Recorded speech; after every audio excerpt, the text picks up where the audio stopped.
French. I've gotten back into Oh, of brushing up, so some motivation.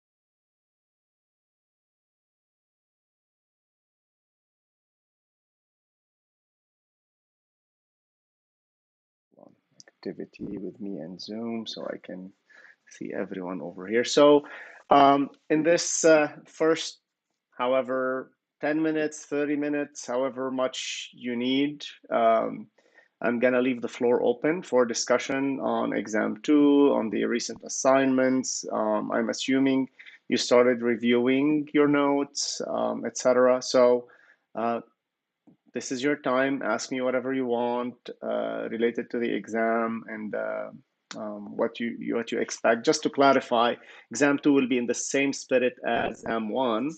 I will have 1 or 2 bonus problems that are worth a lot of points. So I leave that up to you. If you want to focus on those and not do the rest, up to you. I don't care. But you will all get a chance at 1 or 2 bonus problems. And hold on, I'm having some buffering issues over here. My stream, not my YouTube stream is not healthy.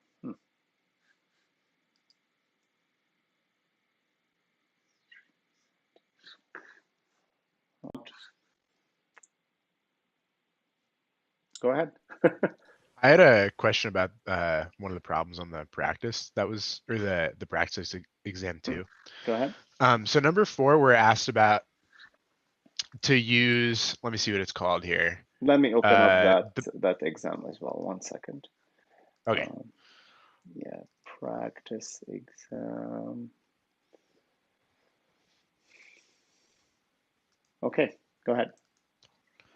Okay, so in number 4, we're asked to use the bisection algorithm and Newton's method, but you said we weren't responsible for nonlinear solvers. I mentioned that last time that exam 2 is going to have a problem on nonlinear solvers, but you just disregard that. Okay, cool. Just clarifying, thank you. Yeah, because usually exam 2 covers nonlinear solvers, but this year has been very different with timeline, so I had to eliminate that from exam 2. So no, you're not responsible for that. So good point though. Hey Sarah, welcome back. I do have a quick question regarding just the overall exam. Yeah, Jeremy. I know for last exam, I don't know if it was just me, but I went into it thinking that there'd be a lot more math, so that's what I focused most of my time on, because just like going through the study guide, and it seemed to be a lot of math, and I kind of shot myself in the foot there because it was a lot more conceptual. Do you have any tips or any strategies other than like rewatching the lecture videos for conceptual on how to just get it nailed down? Or Okay, so I disagree that the study guide was mathematical. The study guide essentially listed the learning objectives for each chapter, like define and know what the error is, do this, know what that is, what this is, and what that is. So regarding and you're right, the exam 1 was quite conceptual, less math, just because of the online nature of things. And if I had you writing down on pen and paper, you'd give me the pen and paper, you give me the paper and your work, and I would grade it, etc. Because this format is different, your questions are a lot of low stakes questions.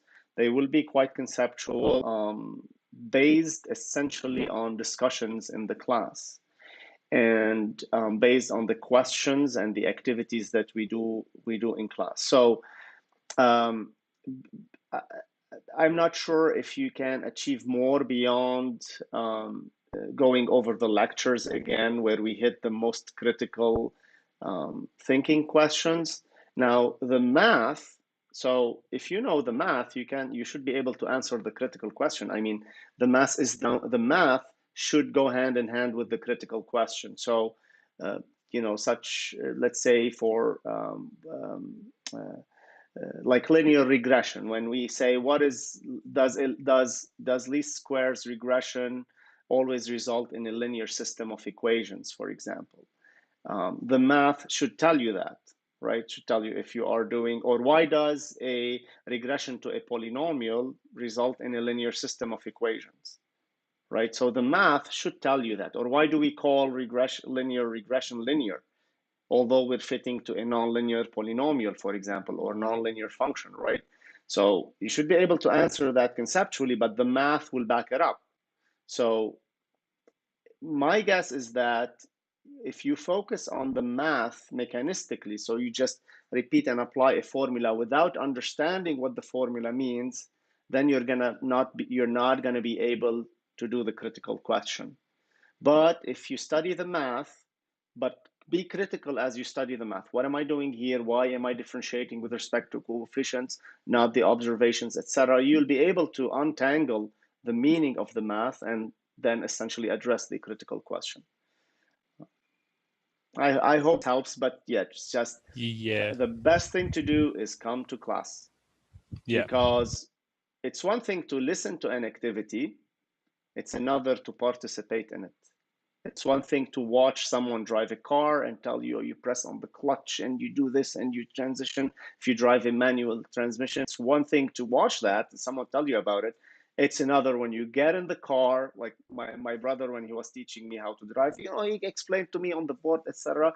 And we got in the car, he drove the car, he put it on a steep hill. He's like, okay, get started. So the minute I released the clutch, the car turned off, started rolling backwards. And so, it's one thing to theoretically think about it, but it's another to do the activity. So it's good that you're all kind of coming to class and participating, but I would definitely listen to the lectures again, okay?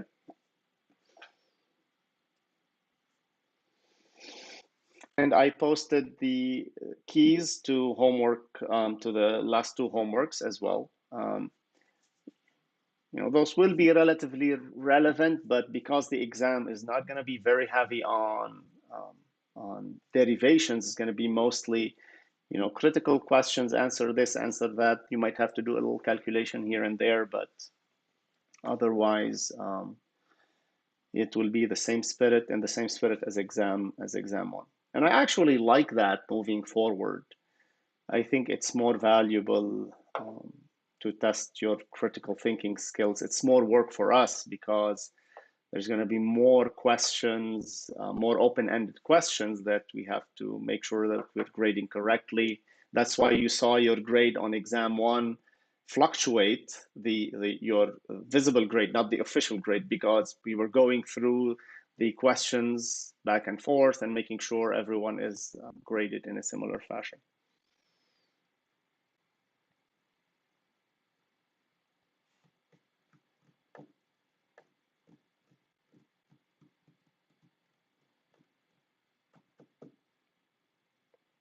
No more questions? Nothing to talk about for exam two? I got a question. So would there be any question from exam one to be on exam two?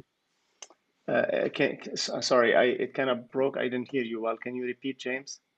Oh, so would there be any question from exam one to be on exam two? I'm sorry, I still cannot. He's asking if anything from exam one is going to be on exam two. Exam two. No. It's exam two will only cover will only cover interpolation. Differentiation, integration, and regression. Right? Interpolation, we had that on exam one. So just exactly as in the study guide. No, nothing on nonlinear stuff, nothing on that. So on the practice exam, you have a nonlinear question. Don't worry about that, okay? Well, thank you. Thanks, James. I have one more. Is there any way you could show an example of when and where and kind of why using Simpson's 3/8 rule? Because I understood trapezoid in 1/3, but I couldn't nail down 3/8. You mean an example of the 3/8 rule? Yeah, essentially, or when to use it instead of 1/3 and so forth. Okay, so let me open up some slides here.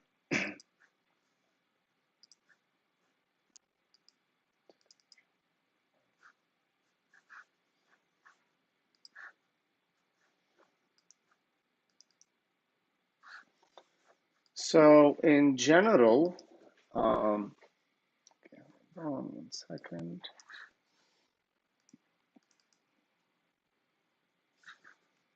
I have so many apps open on my computer, it just keeps throwing fits. Okay, so the 3/8 rule is essentially gives you a higher, a more accurate integration. Let me see if I can share the screen. Hold on. So the 3/8 rule just gives you a more accurate integration if especially for analytical functions where you can do function evaluations in between points. It gives you a very accurate integration result. Or if you have equally spaced data and you choose your interval accordingly. It's just that there's nothing. I mean, in practice, honestly, the trapezoidal rule is used. There are other advanced Gaussian quadrature integration types where they do some fancy approximations within an interval for analytical functions, but for discrete functions, trapezoidal rule is always, for discrete data, the trapezoidal rule is always in use. The 3/8 is just that, these 4 points. So you have A and B for the interval, and you choose equally spaced points in between with this distance, distance delta x, which is the interval over 3, right? And you just do the integration. So it just gives you a more accurate result, that's all.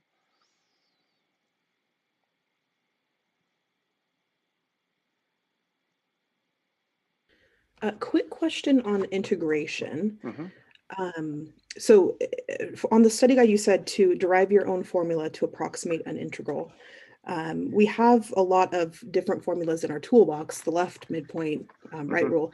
Would it be appropriate there to use those, or do you want us to look at it differently? So yeah, so so essentially, by derive your own formula is to say, hey, if I tell you approximate the function by not the midpoint, a point at that lies a third of the way in the interval, right? So what would be the result, right? So that's that it. makes sense. Yeah, Okay. that's it. So if I could tell you, for example, fit this curve like a plus bx squared, right? Rather than a plus bx plus cx squared, right? That would be it. But I don't think you'll be getting a question on that. Fair enough. Okay. To be frank. Yeah.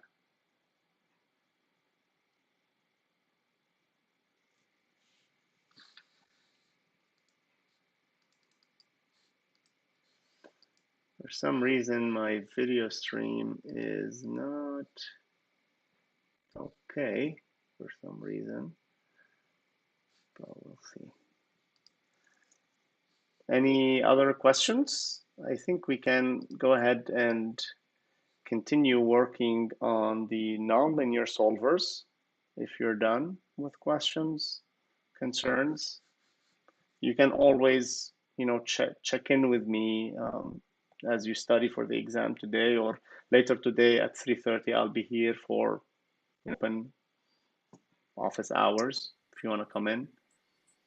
Just to double check, Professor, we do great. have a full side of a sheet of paper for notes and study material, correct? Double-sided, yep. Thank you. As usual, yes. And that is described in the syllabus and in the front page. So if you're in doubt, go consult those as well. Okay, let me see. All right, if there are no other questions, I'll go ahead and get started.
Okay, all right. Now that we've covered all concerns about exam 2 and some of your questions on exam 2, we're going to go ahead and continue our discussion on nonlinear solvers. So last time we left off with the regula-falsi method, which is the method of false position. If you remember nonlinear solvers, we categorized them into two categories.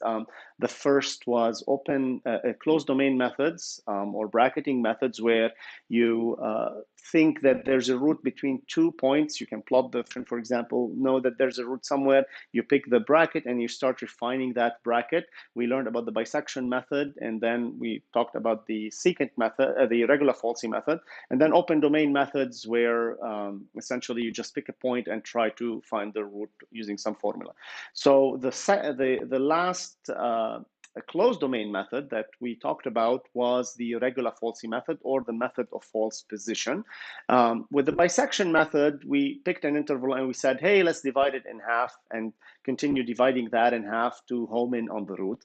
But choosing the midpoint was just only one option. You could choose a third or two-thirds or whatever you want, right? So there's no rational basis beyond the fact that the midpoint is as good as any other point you could choose on an interval. A more rational or more mathematically sound approach is what's described in the regula-falsi method. And in that method, you still have to get the root. So pick your interval A and B. We called A as the point to the left of the root, and B as the point to the right of the root. And then with the secant method, we said we're going to take those 2 points and we're going to draw a line between those 2 points. Okay, so you draw a line. Let me see. Okay. You draw a line between 2 points. So my clicker is not working. So give me a moment. I know what the problem is.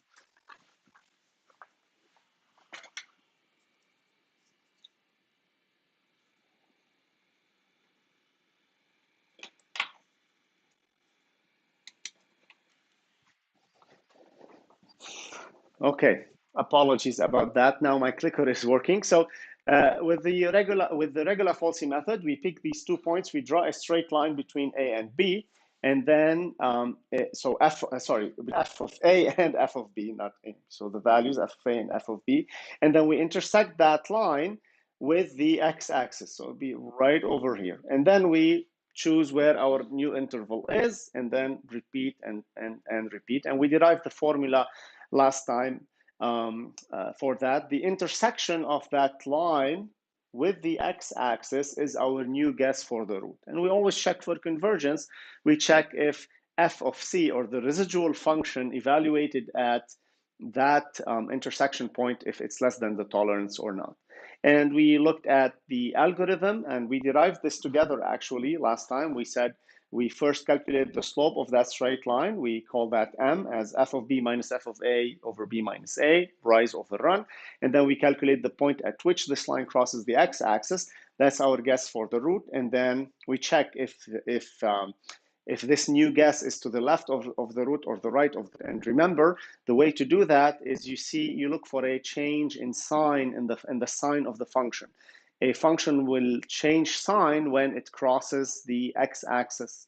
Okay, so if f of a times f of c is less than 0, then a is to the left of the root and b is to the right of the root. Otherwise, it's the other way around.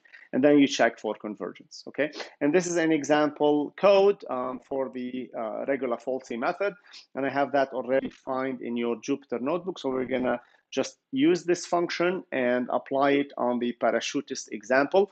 Remember, we were looking to find the drag coefficient in order to design a parachute such that a 70-kilogram parachutist reaches 40 meters per second after 10 seconds of falling. So we wanted to find the drag coefficient would help us design the profile of the parachute to achieve that goal.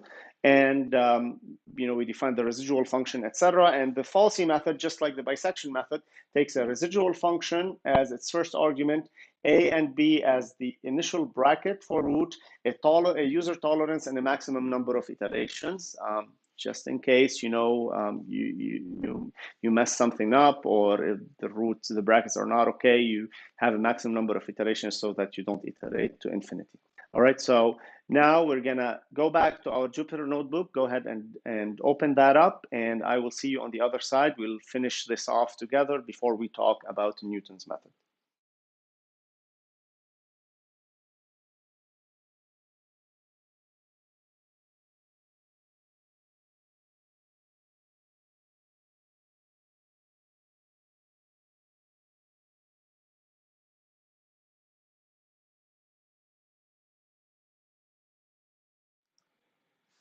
All right, my pupils, I am here again on Zoom. You can follow me on Zoom now. We are gonna go ahead and finish off with this, excuse me, parachutist example. So just follow me on Zoom, please. And I'm gonna share my screen with you. Go ahead and fire up your Jupyter notebooks, and let's finish this off. All right.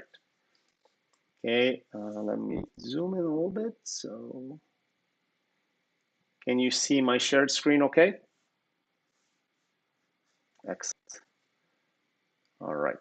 So, yeah, last time we did all of this stuff together. I let you review it on your own if you need to. Just make sure you run the boilerplate again. All the cells we did last time. We worked on the bisection method, etc., etc. And we did another example where our bracket was messed up and we were able to get the result for the drag coefficient. And if you recall, we also used the built-in fsolve function the built-in fsolve function to find the root for our residual function for the drag coefficient, essentially. And then we discussed in class here this little example where we defined just another residual function, and we used the bisection method to find the root for that. I'm going to delete this cell. Now we're going to do the regula-falsi, and I have this function already defined over here. The code is identical to the bisection method, except now that the formula for the bracketing is different. Last time with the bisection method, the bracketing formula, essentially all it did was take the interval and divide it by half. In this case, the formula is takes the straight line and intersects it with the x-axis.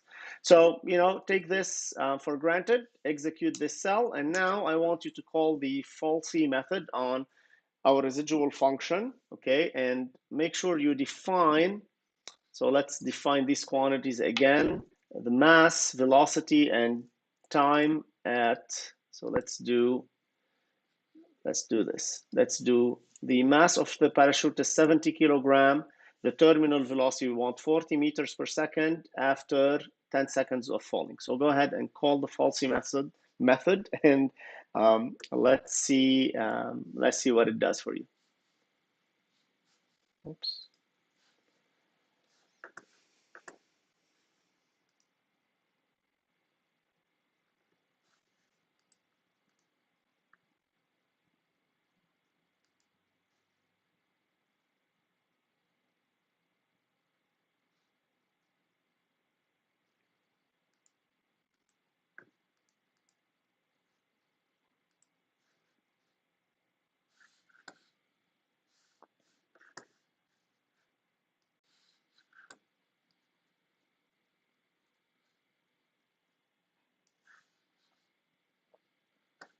Remember, we defined these quantities as global variables. There's a reason behind that. We didn't. Ideally, you want to pass those as function arguments in your nonlinear function call. We will talk about this by the end of this chapter. But for now, I want to just focus on essentially finding that one unknown for the function without any argument. So. And if you want to change the properties of the parachutist and the terminal velocity or the velocity after a certain amount of time has passed, you have to change all of these three quantities. All right, so any takers for this?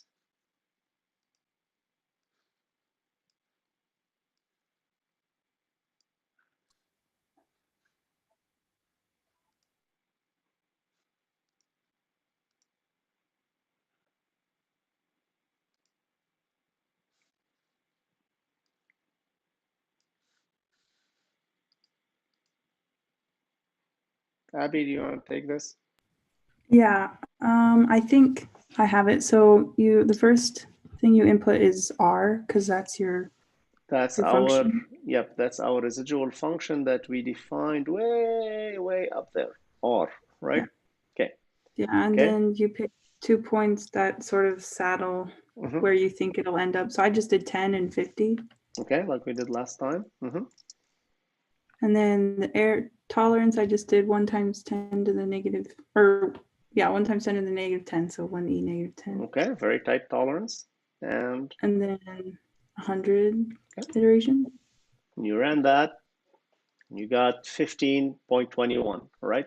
So let's compare this to the bisection method. Okay, bisect.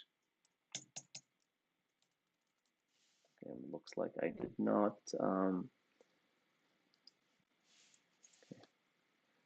run bisect. So bisect, okay, R 10, 50, 1 e to the minus 10, 100. Look at that. Almost twice as many iterations, the same tolerance, okay?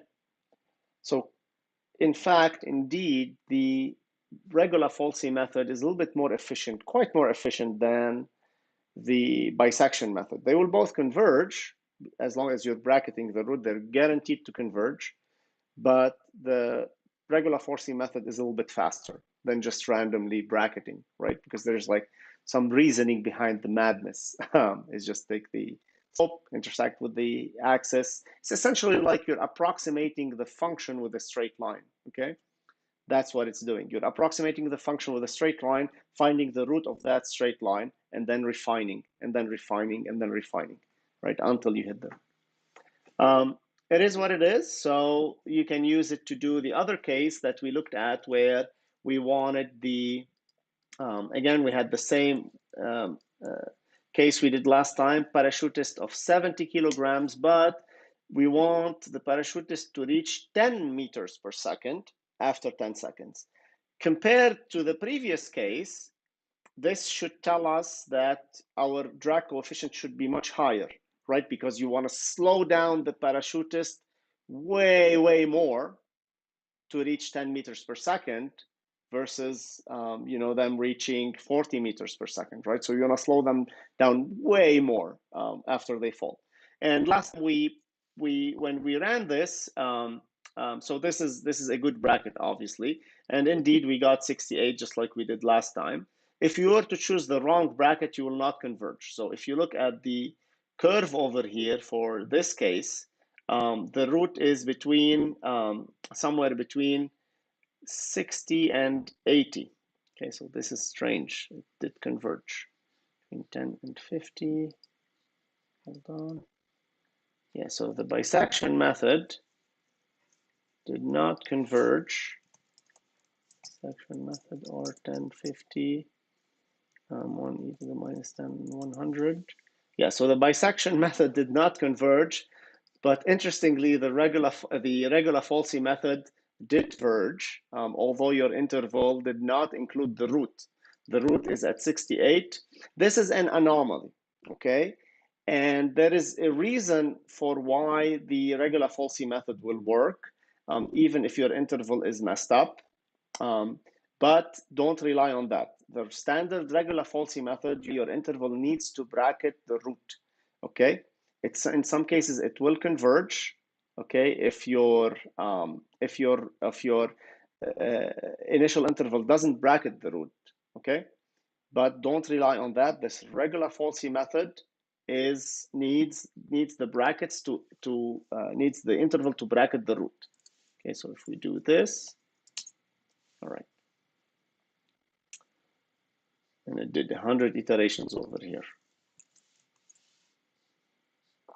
Okay, this is the bisection method. Now, there was another method that I wanted to discuss, and that was in your study guide, which is called the secant method. I decided not to cover that. And we're gonna go straight to Newton's method, which is one of the most popular methods, right? Do you have any questions about the code here? The critical thing to remember is that you're dealing with residual functions, okay, with the residual function. So you need to identify what you're after. What is the unknown that you are after in your equation, okay? And then define the residual function based on that, okay? And always pass the residual function, because the residual function, the root is when the residual function intersects the x-axis always, okay? All right, I will see you on the other side.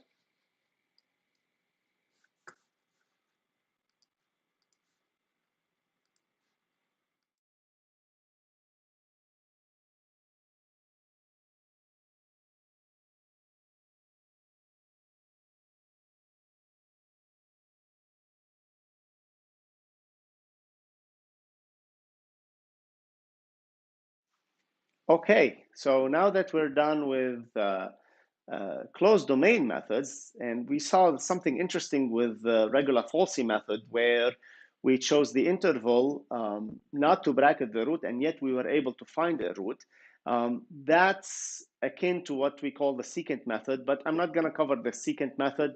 It's not going to be relevant for, we're not really going to use it. We're just going to use Newton's method. So we might as well just and start studying Newton's method. Okay, so Newton's method belongs to the second category of nonlinear solvers, and that is open domain methods. With open domain methods, you don't know where the root is. Okay, you just start with a guess, and you can try to converge to the root. Now, clearly, if you don't know where the root is, you could be confused where you start your guess at, right? So you need at least an idea that, you know, if you start closer to the root, clearly you're more likely that you're going to converge to the root, and that's a property of open domain methods. However, open domain methods can be dangerous because, as we will show later, they can get stuck in local minima. So if you have a function that crosses the x-axis and then has a local minimum, if you use your guess over there, your open domain method will just be stuck over there and never get out of that local minimum. So there are some risks with open domain methods, and specifically Newton's method. However, in practice, we often find that our nonlinear equation, we have an idea of where the root is. And specifically in problems that are relevant to chemical engineering and fluid mechanics and things like that, you are stepping your system in time, you are moving in time. So what you do, you use the solution in the previous time step, in the previous time, as your initial guess for the solution at the new time. And because the change over time is going to be so small that your root is going to be very close to the root of the previous solution. So, you know, they work very well in general in practice. So open domain methods, we're just going to talk about Newton's method. The advantage of open domain methods is that you don't need to know where the root is. You just start with a guess and move on. Now, the reasoning behind taking an initial guess and making it get close to the root follows a similar strategy to what we did with the regula-falsi method, but it's a little bit more involved mathematically. So we start by taking any function f of x, or is a residual function. So whenever I say this f of x function, that's our residual function. We first write the full Taylor series around some point x0. We know how to Taylor series, and hint, hint, our x0 is going to be our guess for the root, okay, of the function. So around x0, f of x is f evaluated at x0 plus the distance between the point x, okay, and x0. So that's x minus x0, f prime at x0 plus a bunch of other terms, okay. Now I'm going to ask you to truncate this series by taking only the first two terms. So you knock out all of the other terms. So what you get is an approximation to f of x locally as f of x equal fx naught plus x minus x naught f prime at x0. And now here's what we're going to do. So we're trying to find the value of x that makes f of x equal equal 0, okay? Now, on the right-hand side, we have a approximation to f of x. So if you know x0 and you know f, and you know f clearly, so that means you know f prime, okay? And if you know x0, which is your initial guess, then you have an approximation over here for the function f of x. And given that that approximation, the way it's written, we can find the value of x that makes this approximation equal to 0. And that's the idea here. We've approximated f of x with the first two terms in the Taylor series, and then we're just going to simply solve for the value of x from the approximation that makes f of x equal to 0. All right? So go ahead and do that manually. I want you to solve for the value of x, which is the root, really the root, that's the unknown root. Knowing x0 and knowing f and f prime, solve for x, okay? And that's the beginning of Newton's method, all right? So I'll see you on the other side.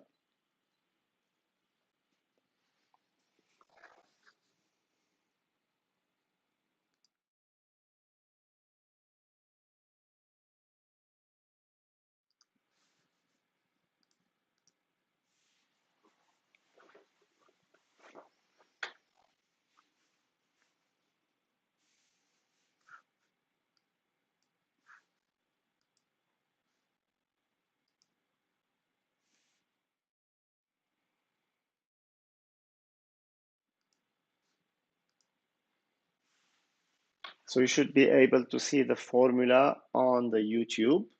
However, we're continuing the discussion on Zoom.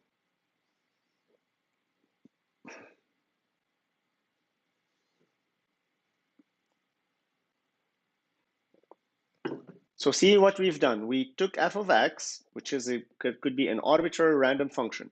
We approximated f of x around some value x0, which is our initial guess. So we know f, okay? We know f prime and we know x0. And we want to find x such that f of x equals 0. So we're going to take the approximation of f of x and solve for x from that approximation. You should have an answer by now. So simply set f of x equal to 0 and find x. The right-hand side is simply an approximation to f of x, okay?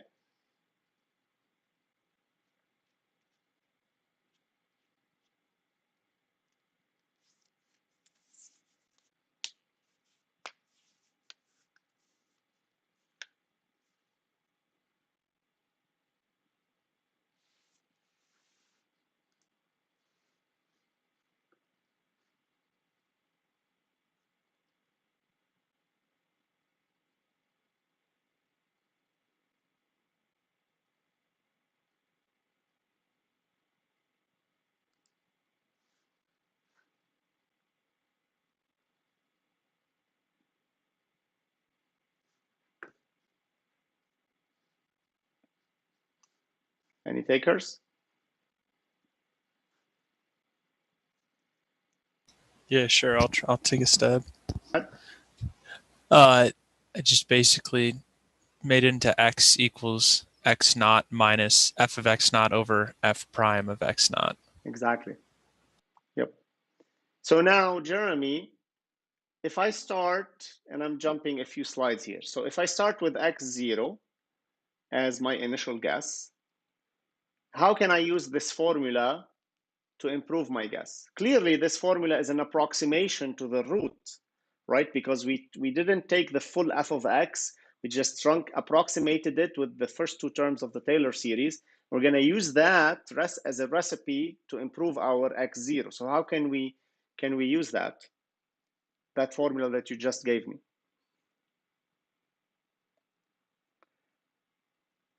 So what happens? We start with x0, and then you do x equal x naught minus f x naught over f prime at x naught. Then what do you do? Is that the root? No, because there's still all that extra stuff added on that we didn't take into account, right? So what do we do next? What do you suggest we do next? We claim that this is an improvement on the, it's definitely going to change what x naught is. So we have a new value for the root. So what do we do with that next? Abby? Would you use that new x value as your x naught? Yeah. Okay. And then what do you do with that again? Then you just keep it going. Repeating. Keep Till it going. you converge. Exactly. And that's how you iterate. So what we're after here is just a recipe to help us keep approximating the root. Why does it work? It's amazing that it works. And there's like great theorems and proofs that when the x0 is chosen appropriately, then the method will converge. It will converge. You just keep approximating and approximating that root until you get to the answer. So it's really not that different than the formula we use, the regula-falsi, where we approximated the function as a straight line. That's what we're doing here. The right-hand side of this approximation is just the formula for a straight line. Agreed? It's just the formula for a straight line. And then we found the root of where that straight line intersects the x-axis. We find that value. And then we said, okay, we're going to refine again. And we're going to keep refining until we hopefully hit the root. And that's exactly how Newton's method works. All right? So I'll see you on the other side and explain a little bit more.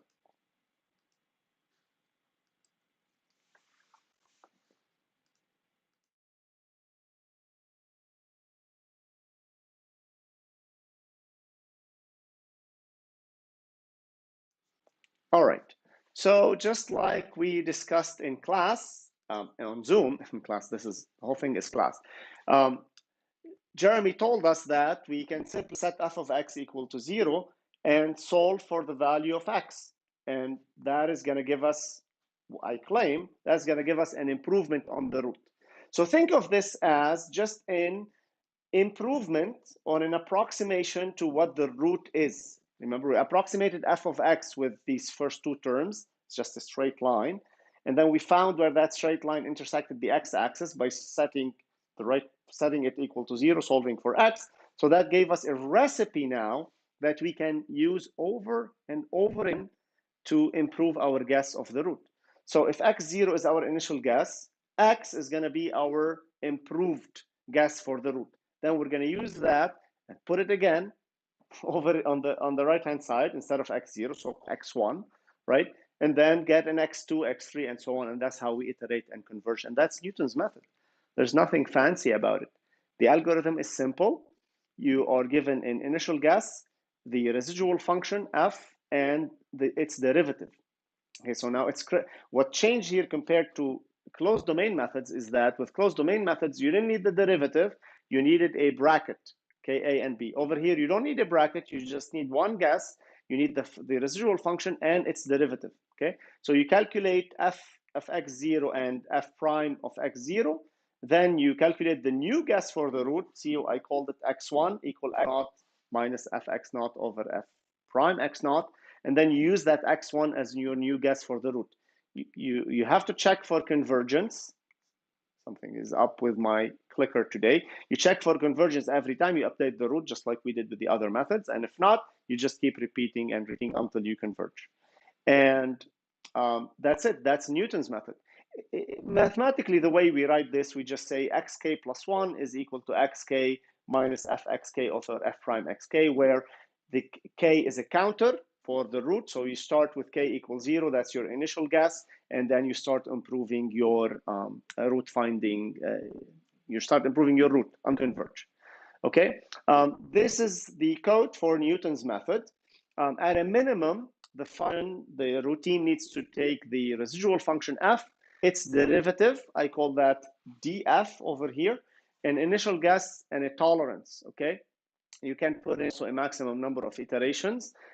In this case, I chose not to, but I embedded the maximum number of iterations. If you see here, maximum iter less than 100. I forced that. Doesn't matter. You can do it however you like. But at a minimum, you need the residual function, its derivative, and an initial guess and a user tolerance. Okay.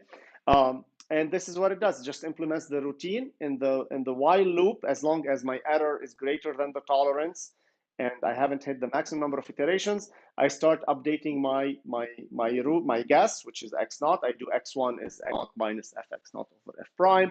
I set x naught to be the new root, okay, for the next iteration, and then calculate the error, and then keep iterating over and over again, okay, until I converge, and that's it.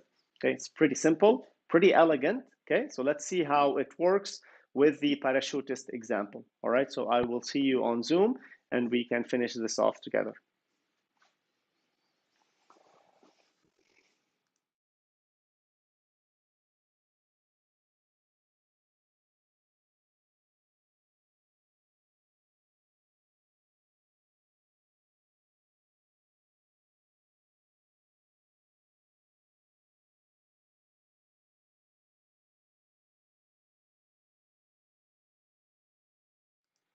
You can follow me on Zoom right now. I'm going to share my Jupyter Notebook screen. Okay, activity 4, Newton's method with analytical derivative. This is the definition of the function of the routine for the Newton method. Okay, now there's a little annoying thing over here in that we need to define the derivative of the residual function. Okay, and that's where you need to pay attention regarding what you're differentiating against. Okay, so in this case, if you recall, our residual function was given over here, mg over c 1 minus e to the minus c over mt minus u of t, etc.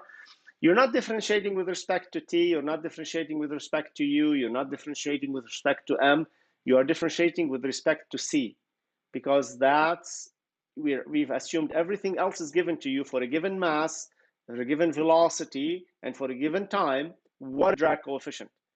I can twist this on its side. I can give you a drag coefficient and a time and a velocity and ask you to find the mass. Okay, then you'd have to differentiate with respect to mass. So be very careful about how you are doing your residual function, okay? And what you're differentiating against. So that's the perk of Newton's method. It's not a perk, it's really the caveat, in that you have to figure out and differentiate analytically your residual function. And I've given you the residual function derivative, the derivative of the residual function over here with respect to the drag coefficient, C, okay? So dr by dc is this formula. Now, to pass this to the Newton method routine, you really need to, all you need to do is define the derivative df as a function, as a Python function. Okay, so I defined this as df of c. It needs to take an argument. Clearly, you need to make it take an argument. Why? Because in the Newton method, we're dividing by f prime at x0. So we need to evaluate the derivative at a root. So your function df needs to take an argument, and that argument needs to be related to the root that you're trying to find. Okay, so in this case, it's the drag coefficient. And simply, I just implement this formula over here and return the result. Now, internally in the code, what happens, you see this df, if you see my cursor, what I'm highlighting, you see this df at x0. What this does, it takes the definition of df, which we defined here, okay? Takes this definition and passes x0 to the function, does the evaluation and plugs in a number over here, and then continues and continues, okay? This function doesn't need to be called df. I can call it my derivative, okay? My derivative, doesn't matter, okay? So now go ahead and with the mass equal, with m0 equals 70 kilograms, t0 is equal to 10 seconds, and u0 is equal 40 meters per second, okay? Go ahead and call Newton's method to find the root, okay? The residual function is still called r, so your first argument is going to be r.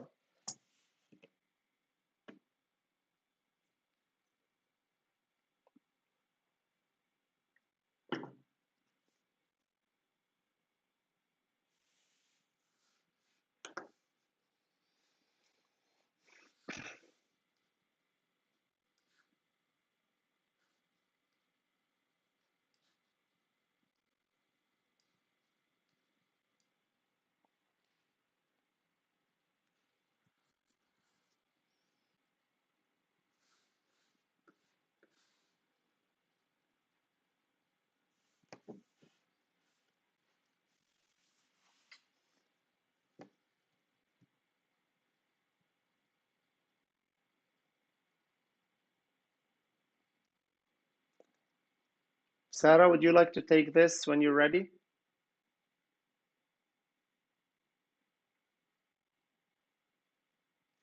I can give it a shot. Yeah, take your so time if you still need a minute.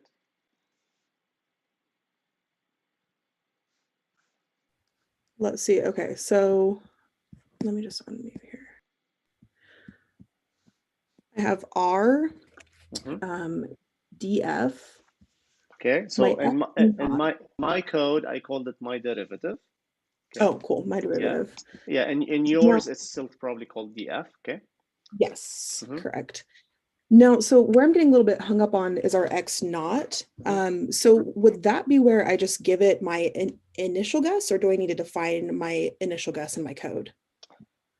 No, that should be a user. What do you mean? You mean you say over here initial guess like this? Yeah. It doesn't matter. You can pass it as a. It's up to you. Okay. Initial guess like so this. I just have my. I have it set at 100. Okay. Let's see. And then.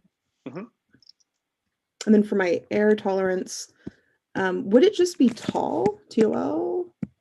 Okay, but did you define your tolerance somewhere else? Not yet. Yeah. So so you need to define this over here somewhere. Okay. Okay. So tolerance, let's just say e to the negative 10. Okay. All right. Let's run this. Look at that. 15.21 and 34 iterations. That's cool. And that's the route we got with all the other methods, okay? And now, if you had chosen an initial guess of 10, you're going to converge faster with 25 iterations, right? Because 10 is closer to the root. You know, the Newton method, what it's going to do is going to get closer to the root, okay? If you chose, 500, it crashed, okay? So Newton's method can be problematic, but if in general, if you have an idea of kind of where your root is or what you might expect your root to be, you can use it very effectively, okay? Now, which would you say is an easier method to use in practice? The closed domain or Newton's method? And why not?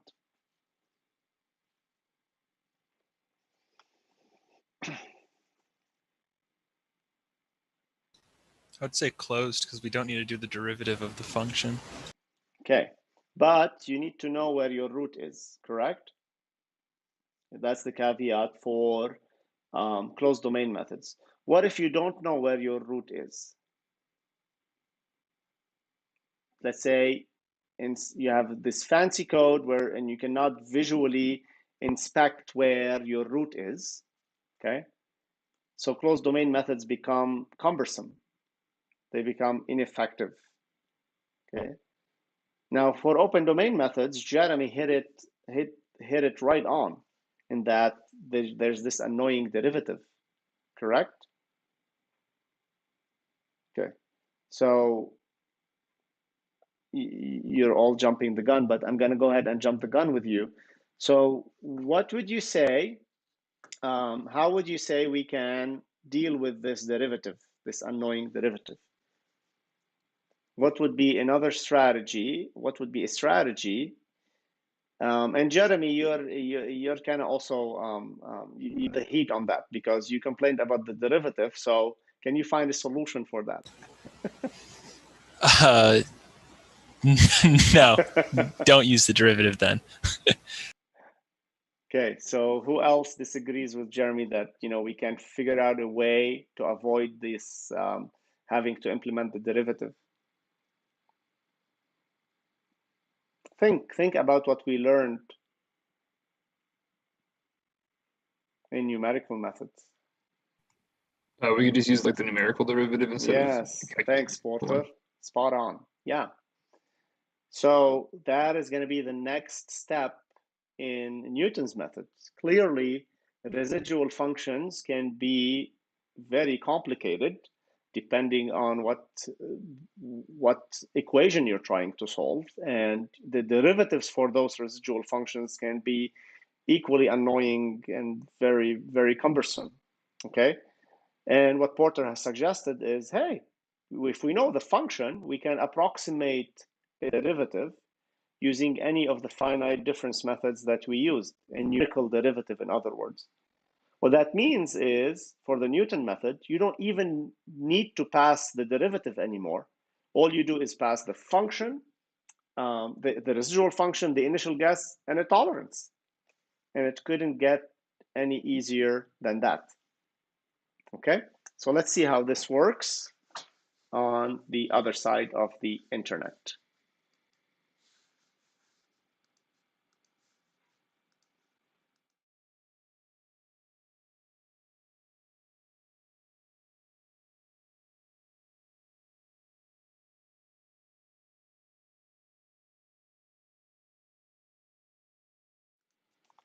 All right, so now that we've gone through some of the pros and cons of open and closed domain methods, Jeremy said that the annoying thing about Newton's method is that you have to evaluate this annoying derivative.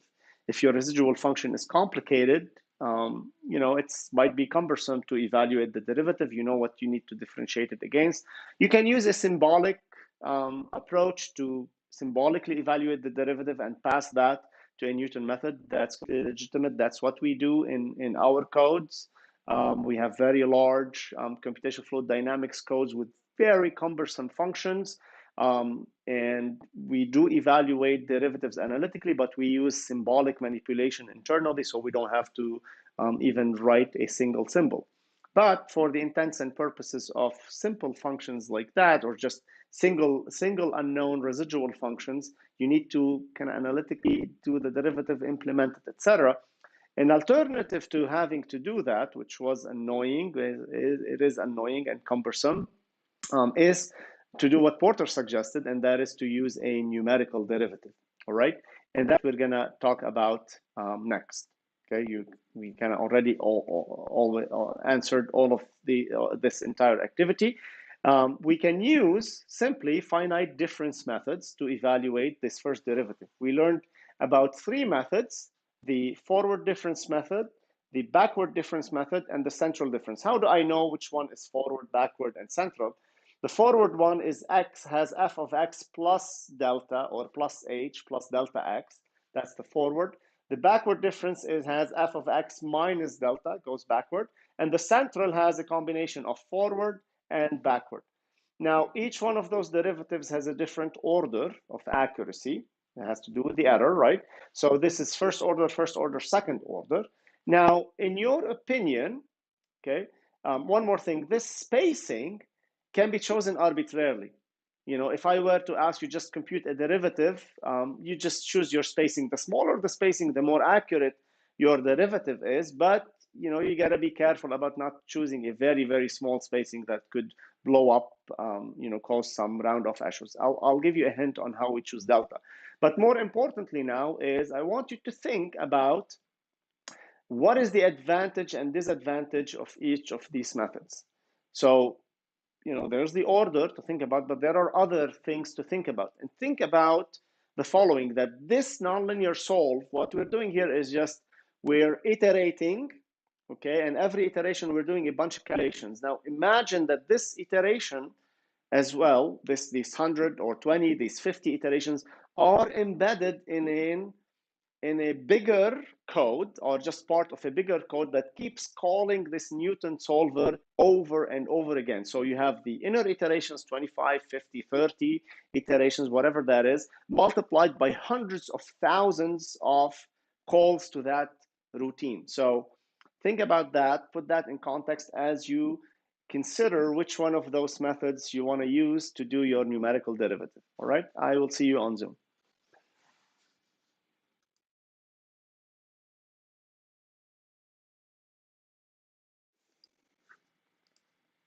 All right, let's see. Any thoughts on pros and cons for each of those methods?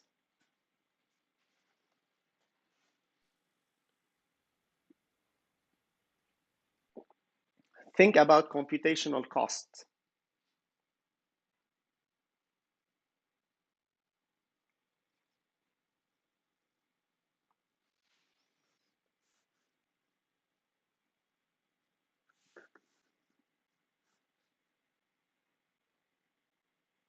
Corwin, do we have any thoughts?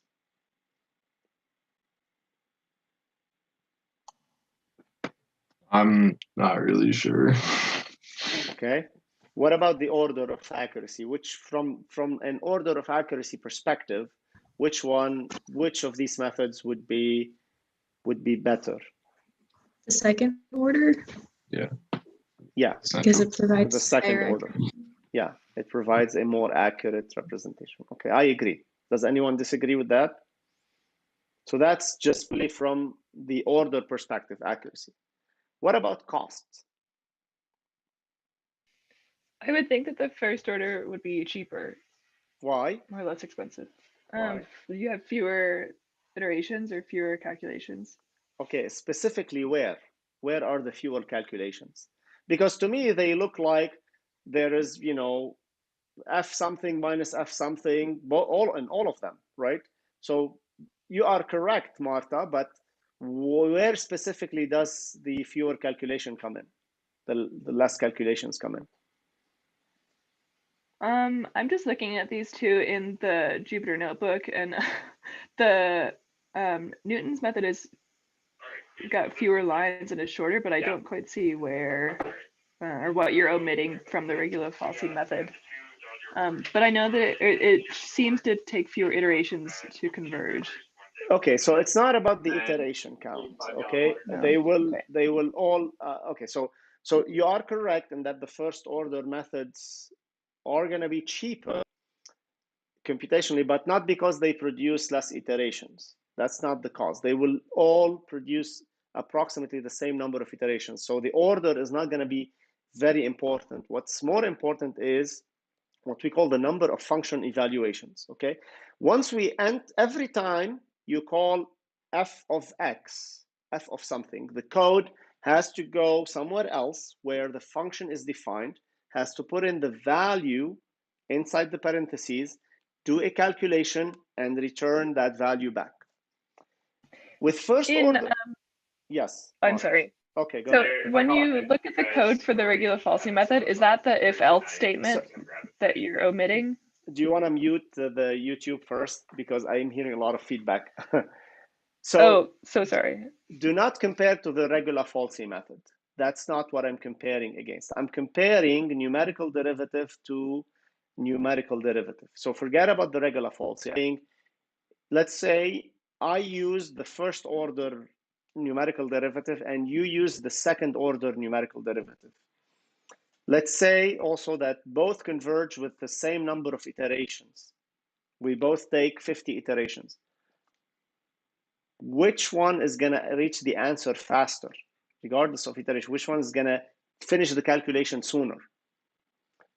I claim that the first order method is going to reach the solution faster because it has less function evaluation. So let me go back over that.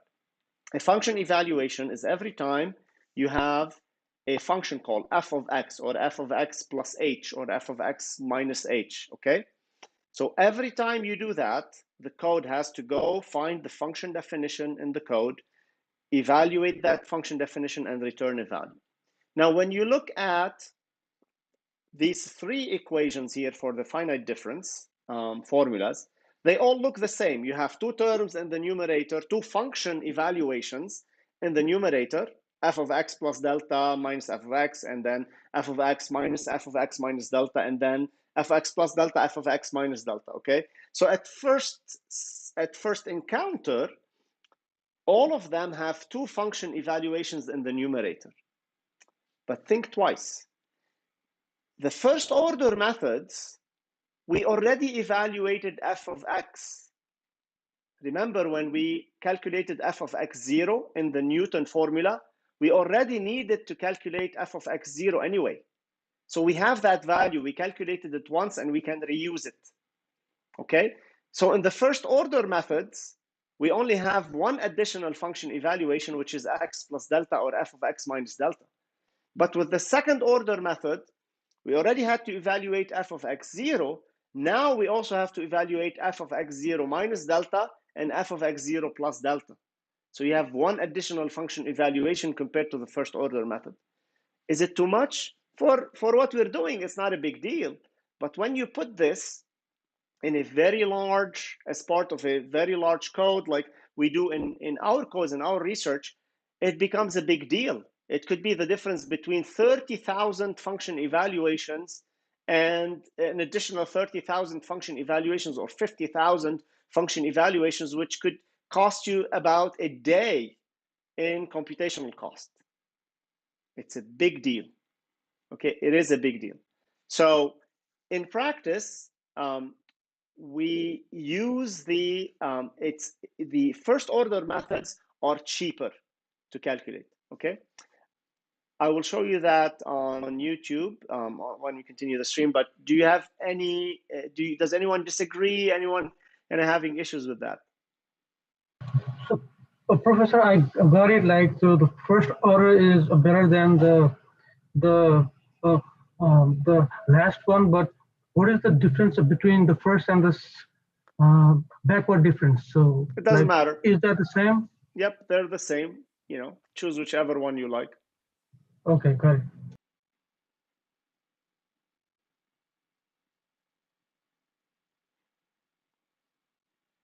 Okay.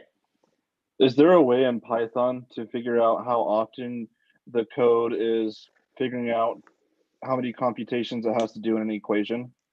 Or do you have to go through your own code? You kind of have to estimate that yourself and multiply that. So, you know, in this case, so the minus and the division, etc., they're almost the same in all of these methods. Okay, it's the function call that matters. So what you would do is simply take the number of iterations and multiply that. That's how many function calls you have, how many additional function calls you have. So let's say both methods converge at 50 iterations. One of them has an additional 50 function calls. Now, for what we're doing, it's not a big deal, but when you put that in a time stepping routine where you do 1,000,000 time steps, 1,000,000 times 50 iterations per time step, that's 50 million function calls. That's a big deal, okay? All right, I'll see you on the other side.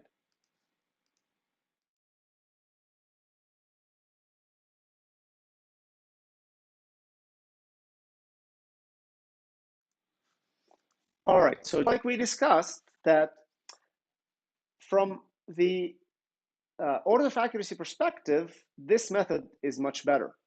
But from a computational cost perspective, these two methods are better because they have less function evaluations. And specifically, you might think that f of x plus delta and f of x are two function evaluations. But remember, we already had to compute f of x, sorry, over here. So you could compute that once, save it, and then use it in evaluating the derivatives, okay? And it's just very easy to do that. So here's a code using the forward difference to approximate the derivative. And in this case, we don't need to pass the derivative anymore to the Newton method. Clearly, with these derivatives, you need to find a value for delta. You could choose delta to be very small, but I typically choose delta to be proportional somehow to the initial guess, because it depends on how your function behaves, how the value of your initial guess.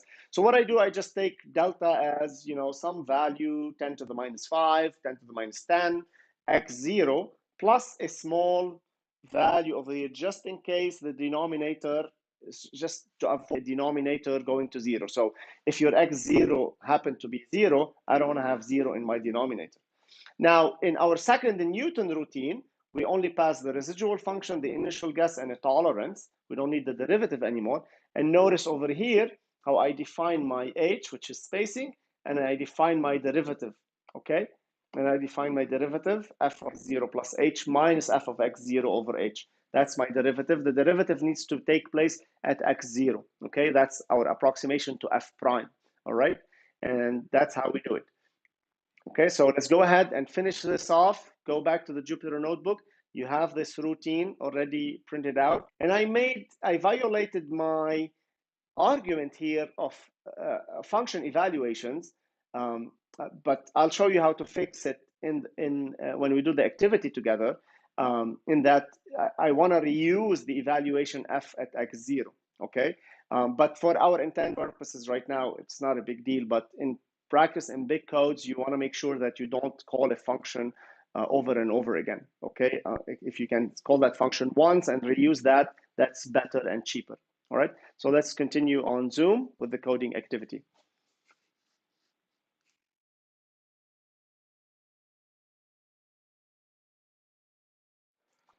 Okay, I am here on Zoom again, and I'm going to share my screen with you. We'll finish off with Newton's method, okay, using a numerical derivative. I called it Newton 2 for lack of any other name, imagination, I guess.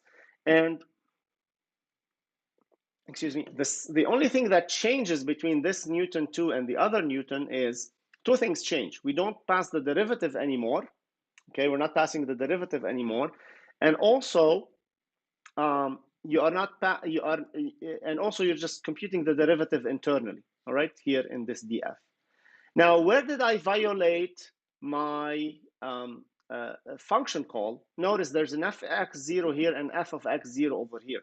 They're the same. So what I need to do, if I were to be efficient, I would say f0 is equal to f of x0 and just simply use f0 over here in both of these cases. If you were doing the central method, you're not reusing f0 over here. You're using f of x0 minus h. And that's where your additional function call comes in, okay? Over here. That's where additional function call comes in. All right, so run this and go ahead and execute it for these conditions. It just becomes routine right now. So call it with this. You don't need to call it with a derivative anymore. So Newton 2 residual function. And let's say the initial guess is, I don't know, 50. And our tolerance is 1e to the minus 5. And you run that, bam, you get 15.21 with 11 iterations. Okay? There's really nothing. We expected it to converge. We just approximated the derivative with a numerical derivative. It's much easier to do that, right? It was annoying to go and differentiate the function if you don't have access to a symbolic manipulation tool, right? You want to do this numerically. And so you do it numerically. Okay. And I'm glad we finished today because this concludes nonlinear solvers for a single equation. Next week, we're going to do nonlinear solvers for more than one equation. And that's where it gets really nasty. Okay. And you can play around with this, change the conditions, and see if it converges. So this is the other case we looked at, 20 meters per second. You get this root. The root again is your drag coefficient. Okay.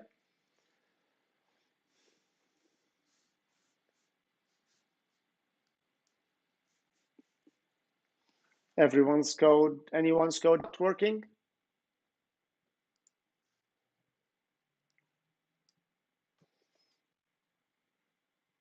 In real life, the classroom would be buzzing with noise and people discussing and chatting. We'd be walking around, standing up, throwing paper at each other's. No, nobody does that, but but it would be really like a beehive. So I can't wait to get back there. Yeah. You're welcome to attend my class next year if you just want to see how loud it gets. But my goal is for other teachers to complain about how noisy my class is during activities. That's my goal. All right. If we're done with that, we'll go do our life hack. I don't remember who volunteered to do the life hack this time around. That was me. Sydney, that's right. Okay. Well, I don't know how much of a life hack it's going to be, so well, okay.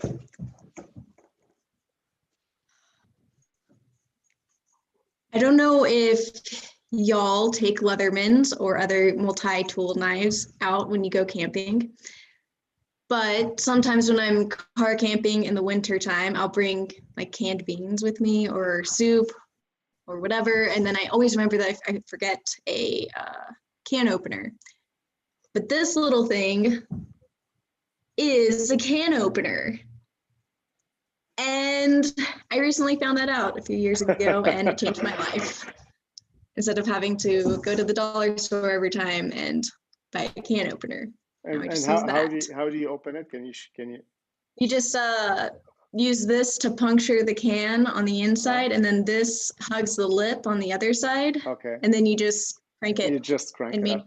You should show us. You should do an illustration for us. Grab a can, grab your lunch. Yeah. You don't have to, but. But it's pretty cool. It is. So now you know. Yeah. Instead of also having to like machete your way into a can. Or just hammer on it with a rock or something. Yeah, I have been there. Yeah, it's changed my life. That's great. Didn't know what it was used for before that. That's great. Yeah, thanks, Sydney. This is very useful. Another one I used to use is just grab the can. If you can find a stone that is rough enough, just rub the top of the can on it. It's gonna take a while, but then it will essentially erode the entire boundary of the top. It works better for aluminum cans. For tin cans, it's a little bit harder, so you might get frustrated. And if you have this multi-tool camping kit, that's the way to go. Thanks, Sydney. This is useful. All right. I had no idea what that was, so thank you. I've also been wondering that. I would have thought it was like to cut a seat belt too or something if you're like stuck. Yeah. Yeah. All right. Who wants to do life hack next time?